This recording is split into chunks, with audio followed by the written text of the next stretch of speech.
కాకినాడ జిల్లా పెదపూడి మండలం రామేశ్వరం గ్రామంలో వేరుశనగ పంటకు నీరు అందించిన ఎమ్మెల్యే నల్లమిల్లి రామకృష్ణారెడ్డికి రైతులు ధన్యవాదం తెలిపారు.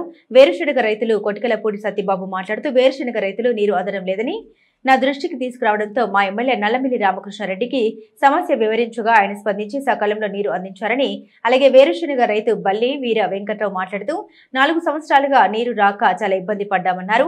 200 ఎకరాల వరకు ఉందని, ఎకరానికి కేవలం 10 నుండి 15 బస్తాలు పంట వచ్చిందని రామేశ్వరం గ్రామానికి చెందిన సత్యబాబు దృష్టికి తీసుకెళ్లడంతో నీరు అందించి పంట బాగా పండుతుందని, సుమారు 40 నుండి 45 బస్తాలు వస్తాయని ఆయన అన్నారు.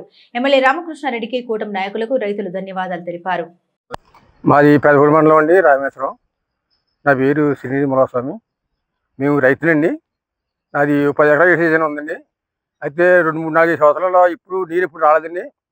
ఈ సంవత్సరం సత్యబాబు ద్వారాగా, రామకృష్ణ రెడ్డి గారి ద్వారాగా నీరు అంతా రీకవరాయపురం రాగు నుంచి బాగా దిగొచ్చండి. గనపల్లి దాకానే దిగొచ్చి మా చేలన్నీ సంపూర్తిగా ఎక్కియండి. అవ్వకి కూడా లోటు లేకుండా బాగా అంతా చేశారండి సత్యబాబు గారు, రామకృష్ణ రెడ్డి గారు దయ వల్ల చేలన్నీ చాలా బాగున్నాయండి. ఇప్పుడు ఈ 4 సంవత్సరం బట్టి చేలు ఎండిపోయి ఎక్కడ 5 బత్తాలు 6 బత్తాలు అయ్యాయి.